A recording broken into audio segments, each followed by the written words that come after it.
Olá, tem aluno aí? Esse vídeo é para você assistir antes de fazer as atividades do Plano de Estudo Tutorado Volume 5, terceira semana do quarto ano de língua portuguesa. E eu vou deixar essa capa lá no meu Instagram com a lista dos links de todos os vídeos que você vai precisar nessa semana. Português, matemática, geografia, história e ciências, a explicação e a correção. Assim você não perde tempo procurando e vai logo fazer suas atividades.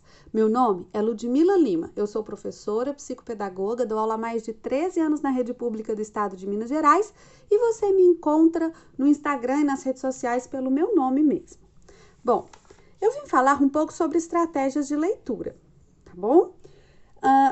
Às vezes as pessoas nos dizem, leia com atenção, leia o texto com muita atenção, mas o que é prestar atenção ao texto? Às vezes, alguns textos a gente lê e entende de imediato, outros textos parecem um pouco mais complicados. Então, o que é ler com atenção? A primeira coisa é você prestar atenção ao título. O título, se for bem feito, se for um texto bem escrito, e eu espero que seja, o título vai te dar uma ideia do assunto e também pode te dar uma ideia da abordagem. Você também deve observar qual é o gênero textual.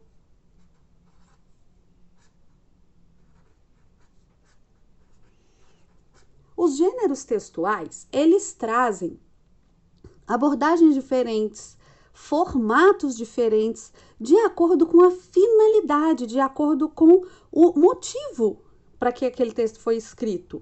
Então, quando você observa o gênero textual, isso te ajuda a entender o texto, junto com o título. Uma dica de leitura muito importante é: leia o texto mais de uma vez. Da primeira vez, você lê o texto todo inteirinho, para conhecer, para entender, para ter uma noção global do que foi lido.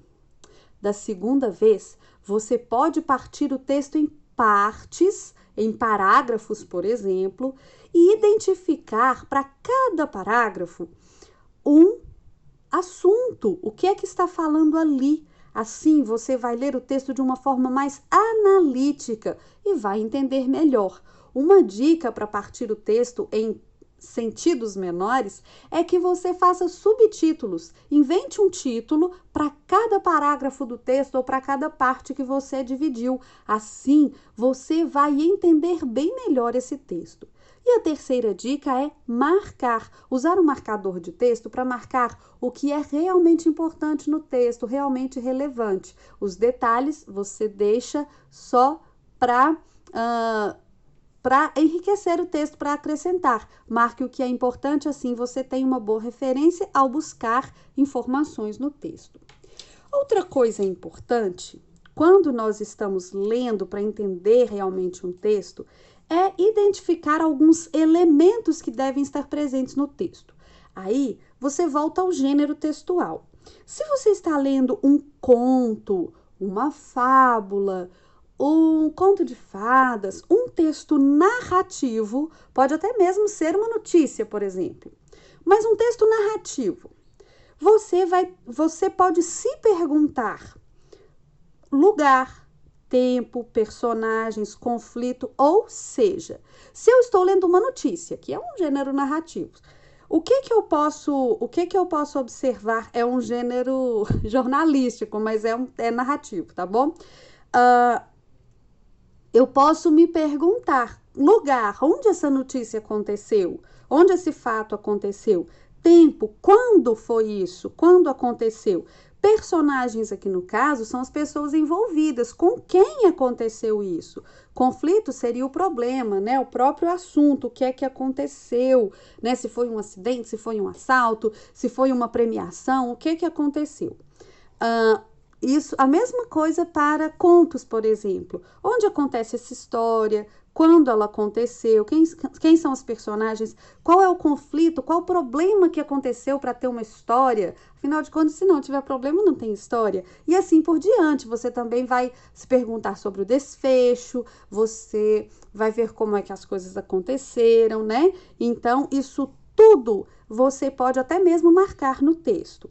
Se for um gênero textual diferente, por exemplo, um texto que seja uma instrução de montagem, uma receita, um texto instrucional, você vai observar de uma forma diferente. Ele estará dividido, por exemplo, em ingredientes e modo de fazer, ou materiais e modo de montar, né? Passo a passo de montagem. Então, é interessante você observar o gênero textual e buscar esses elementos que estão presentes em cada gênero. Se for um texto, por exemplo, dissertativo, argumentativo, você vai ver o assunto, a abordagem do assunto, quem está falando desse assunto? Quem está falando desse assunto tem qual ponto de vista sobre ele? E os argumentos? Quais são os argumentos que estão sendo usados para me convencer sobre a posição dessa pessoa? Então, são estratégias de leitura. Nós também podemos e devemos usar o dicionário. Nós podemos usar o dicionário, neste caso aqui, para buscar significado de palavras desconhecidas. Afinal de contas, você não entende um texto, não entende uma frase, se você não conhece as palavras que estão nela. Quando você usar o dicionário, você vai buscar o significado e você precisa observar o contexto. O dicionário traz vários significados para uma mesma palavra. Então, observe se a palavra que você encontrou se encaixa no contexto da palavra que você está procurando. Se ela faz sentido naquela frase onde ela está, naquele texto. E um exercício legal para você fazer, que vai aumentar seu léxico, é substituir a palavra pesquisada por sinônimos para exercitar. Então, você lê uma palavra que você não conhece em uma frase e você vai repetir essa frase várias vezes, substituindo essa palavra por outras palavras que têm o mesmo significado, que podem substituí-las sem mudar o sentido da frase. Isso é interessante para você se exercitar. Agora, vamos ver o que é que nós vamos fazer essa semana. Veja só, você vai ler um texto que explica, é um texto informativo, que vai te explicar por que as cidades costumam ser mais quentes que o campo. Aqui é um texto dividido em parágrafos, né? Escrito dessa maneira que você está observando. Tem palavra para pesquisar, que talvez você não saiba o significado, né? Tem perguntas para você responder, que você vai localizar no texto. E tem palavras e tem palavra para pesquisar também. A atividade está tranquila de ser feita, a leitura completa dela e a correção eu trago para vocês no próximo vídeo, que, como eu já disse, fica com essa capa lá no meu Instagram, para você achar facilmente. Experimente usar essas estratégias que eu falei com você toda vez que você precisar interpretar um texto, e você vai ver como fica mais fácil. Eu espero que os vídeos estejam ajudando você. Se você gostou, curte, comenta, compartilha, se inscreve no canal. Um grande beijo e até a próxima!